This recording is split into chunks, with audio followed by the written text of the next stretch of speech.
comme le dit si bien le rappeur Bosch, oh là, oh là, oh là, oh là. Bonjour à toi, j'espère que tu vas bien, j'espère que tu es bien installé, que tu as pris des petits frichtis, des petites... Prends-toi des petits chipsters, tiens, des chipsters avec un chocolat chaud, mélange sucré-salé, tu trempes les chipsters dans le chocolat, tu le manges, c'est dégueulasse, mais au moins tu es rassasié et désaltéré. Quoi qu'il en soit, aujourd'hui nous sommes là pour parler de deux gros mastodontes Marvel qui arrivent cette année, en 2022. Parce que pour rappel, en termes de série déjà, on a Moon Knight, She-Hulk, et je crois Miss Marvel, puis nous aurions normalement, possiblement le début de Secret Invasion, possiblement I Am Groot, possiblement également, je crois que c'est tout. Je crois qu'il y a encore un autre truc, What If saison 2, totalement What If saison 2. Mais en termes de films, on a Doctor Strange in the Multiverse of Madness, le GOAT. Nous avons également Thor, Love and Thunder et Black Panther, Wakanda Forever. Et cette vidéo se focalisera sur ces deux films, donc évidemment, si tu ne veux rien savoir, quitte la vidéo de suite, parce que tu risquerais d'être spoilé. Tu connais un petit peu la chanson maintenant, ça fait plus de 1500 vidéos que je fais. Donc je pense que là maintenant t'es un peu rodé. Donc oui, selon les dernières rumeurs naissantes, il y a bien, possiblement, un lien entre le film Thor, Love and Thunder et le film Black Panther Wakanda Forever, là où il est vrai que pour l'instant, sachant que dans Black Panther, on ne sait pas réellement qui reprendra le rôle de Black Panther, mais on en parlera dans une autre vidéo. Évidemment, je parle de Black Panther et de T'Challa, deux entités totalement différentes, mais c'est vrai que pour l'instant, il n'y a pas vraiment eu de lien entre Thor et le Wakanda, si ce n'est le Bring me Thanos. Ok, ça c'était très stylé, mais hormis cela, t'as pas de lien entre Thor et le Wakanda, ou entre Thor et Black Panther, il n'y a pas eu de réelle interaction, donc pour l'instant c'est vrai que, a priori, vu de loin, le lien entre les deux peut être assez étrange, et vous allez voir qu'en soi, il est tout à fait plausible et logique. Et ça, pour commencer, on va parler de Thor, Love and Thunder. Pourquoi? Et j'ai un petit peu oublié une photo, mais ce n'est pas très grave. Si tu regardes cette vidéo, c'est que tu es un minimum au courant de ce qu'il pourrait se dérouler dans ce film, ou au moins tu connais l'antagoniste principal, puisque ce serait, normalement, et c'est officiel, Gore, le boucher des dieux. Crotte de pique. Donc Gore, le boucher des dieux, qui est donc un personnage qui s'en va tuer les dieux, joué par Christian Bale. Très très intéressant. Le mec, il a joué dans pas mal de films, et évidemment, on le ressort surtout pour son rôle de Batman. Et évidemment, je crois qu'il a tourné dans un épisode de Camping Paradis, saison 5, épisode 26. C'est un petit crossover avec Patrick Timsit, plutôt sympathique.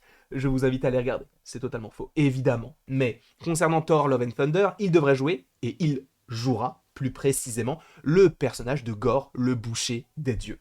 Et qui dit boucher des dieux dit mort de dieu. Pour l'instant, en termes de mythologie, dans le MCU, on a surtout du Thor. On a de la mythologie nordique. Odin, Loki, Sif, Volstagg, etc. Et évidemment Thor, logiquement, avec sa mère, etc.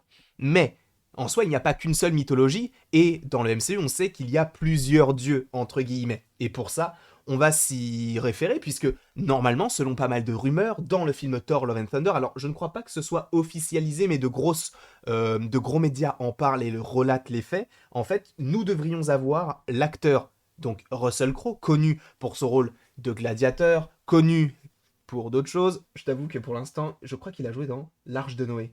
Mais c'est un vieux film, entre guillemets. Bon, il a joué dans... En tout cas, c'est un très grand acteur. Il a joué dans Robin Hood, évidemment, Robin des Bois.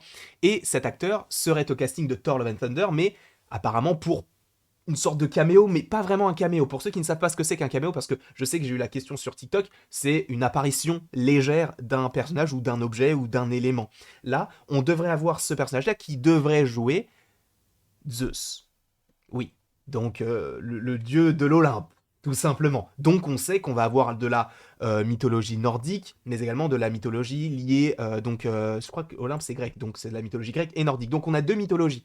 Mais déjà l'idée qu'on peut s'en faire, c'est est-ce que cela ne pourrait pas avoir un lien, alors ce n'est pas dans le titre, mais vous allez voir qu'on peut y venir, un lien avec la série Moon Knight. C'est très étrange et il est vrai que ce logo est moche. J'ai pas trouvé mieux. Alors j'aurais pu chercher un petit peu plus, mais là sachez qu'il est bientôt minuit, donc j'essaie de faire au mieux et un peu au plus vite également pour avoir quand même un petit peu de temps de sommeil pour moi, penser un peu à moi. Mais en tout cas, vous avez juste l'essence du projet, hein, Moon Knight, vous le savez ou peut-être pas, mais c'est l'histoire de Mark Spector qui fait une sorte de pacte, pour faire très très simple, avec le dieu de la lune, donc Khonshu, que l'on a dans le trailer de Moon Knight. Donc on sait que d'autres mythologies existent dans le MCU. Ce n'est pas une nouveauté, mais au moins on sait que voilà, il y a pas mal de petites choses qui peuvent être agencées par rapport au boucher des dieux. Donc est-ce qu'il y aura peut-être un affrontement entre Khonshu et Gore? Pourquoi pas? C'est fort possible que ce ne soit pas le cas, puisqu'on vient de voir débarquer le personnage de Moon Knight, et quelques temps après, on tue le dieu à qui il est lié. Ça m'étonnerait beaucoup, mais en tout cas, peut-être qu'il peut être mentionné, des dieux égyptiens, etc. Cependant, évidemment, tu as aussi des dieux qui sont en lien avec des pays fictifs. Et là, on en vient à Black Panther ou Wakanda Forever. Pourquoi? Parce que, selon pas mal de rumeurs, et ça, je vais directement aller sur le site donc de The Direct, et vous aurez l'article en description de ce où en tout cas je le vois, sachant que ils disent que cela sort de Cosmic Circus, pardon, donc qui n'a pas forcément fait énormément ses preuves entre guillemets, mais qui a, enfin on en a déjà parlé un petit peu sur la chaîne, donc évidemment cette rumeur est à prendre avec des pincettes. Mais quel est le lien donc entre Black Panther, Wakanda Forever et Thor, là où justement on a quand même bien établi le contexte? C'est que, vous le savez, au Wakanda, il y a une divinité qui s'appelle Bast, donc cette panthère qui va guider l'un des premiers Wakandais vers l'herbe-cœur. Et donc cela a donné après les différentes tribus, que ce soit la tribu de la porte, et je t'avoue que c'est la seule pour l'instant que j'ai en tête, mais il y a 5 tribus au Wakanda, et c'est Bast, donc cette divinité qui est liée donc à Black Panther, donc ce qui est une panthère noire, qui est en lien avec tout cela. Tu vas me dire, c'est très très bien ce que tu me racontes là, mais quel est le lien avec Thor? Bast est une divinité. Eh bien, selon tout cela, eh bien, on pourrait avoir Bast dans le film Thor Love and Thunder. Alors, tu vas me dire, oui, mais alors, déjà, ta rumeur, enfin, en tout cas, ta source, elle n'est pas forcément très fiable par rapport au fait qu'elle n'ait pas forcément fait énormément de preuves, mais en plus de ça, juste parce que tu as un dieu dans un film précis, eh bien, tu vas lier ça à Thor Love and Thunder. Il est vrai.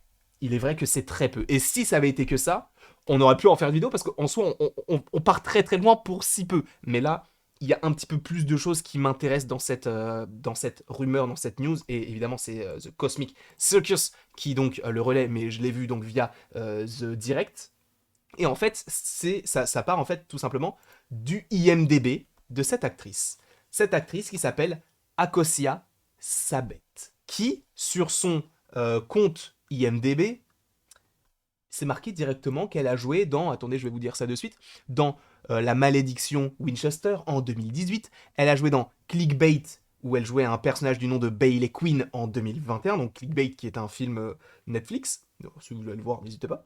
Et bizarrement, elle est au casting de Thor Love and Thunder. C'est très étrange quand même, non? Je ne sais pas, je vous dis ça, mais bon, après, on n'en sait rien. Mais qui est-ce qui. Enfin, c'est écrit quoi en dessous? C'est écrit qu'elle va jouer Bastet God. Donc, Bast. C'est fort.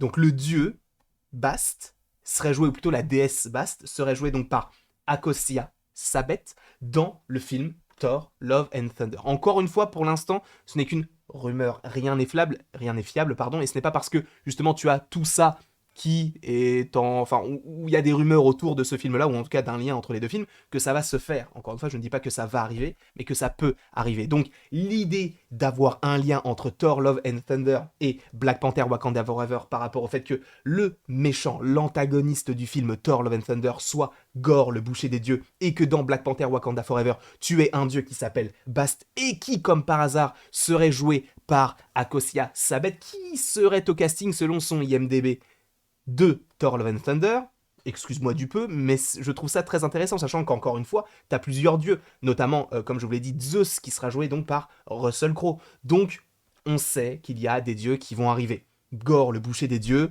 est là. Alors, la question qui se pose également, et ce que se pose également The Direct, c'est quel peut être le lien avec l'avenir du Wakanda. Alors, je suis pas forcément fan avec ce qu'il proposait, en soi, il proposait le fait que, en soi, Bast pourrait être, si j'ai bien compris, attendez, si je... Voilà, en gros, que si Bast était attaqué par, par Gore, en gros que ça pourrait avoir d'énormes problèmes en lien avec le Wakanda en interne, en tout cas peut-être dans un monde un peu mystique, parce qu'on le sait de toute façon, il y a le monde un petit peu magique avec l'herbe cœur, etc. Enfin, pas magique, mais mystique, ancestral, nous dirons. Donc est-ce qu'il va y avoir une possible connexion avec tout cela? Est-ce que Black Panther Wakanda Forever découle de Thor 4? C'est une question que l'on peut se poser et que l'on se posera évidemment au moment voulu. Mais voilà la petite vidéo que je voulais vous proposer en ce jour, en ce lieu. J'espère qu'en tout cas qu'elle vous aura plu. N'hésitez pas à me dire en commentaire ce que vous en pensez. Est-ce que vous êtes d'accord ou pas concernant le lien entre les deux films? Encore une fois, c'est pas sûr. Vraiment, c'est pas sûr du tout. Mais moi, je me dis que ça peut être extrêmement stylé, sachant que pour l'instant, bah, c'est vraiment ce genre de programme où tu te dis, bah, ça va pas être connecté. Et au final, ça l'est. Repensez à Shang-Chi et She-Hulk. Repensez à... Je suis en train de chercher. Eternals et Blade. Il y a plein de choses qui, au premier abord, ne sont pas connectées, mais qui au final le sont. Donc en tout cas, j'espère que tu as apprécié cette petite vidéo. N'hésite pas à l'aimer, à la partager, à la commenter et à t'abonner. Cela me ferait évidemment extrêmement plaisir. Et après toute cette longue vidéo, il ne me reste plus qu'à te dire à la prochaine, pour la prochaine, et je clique.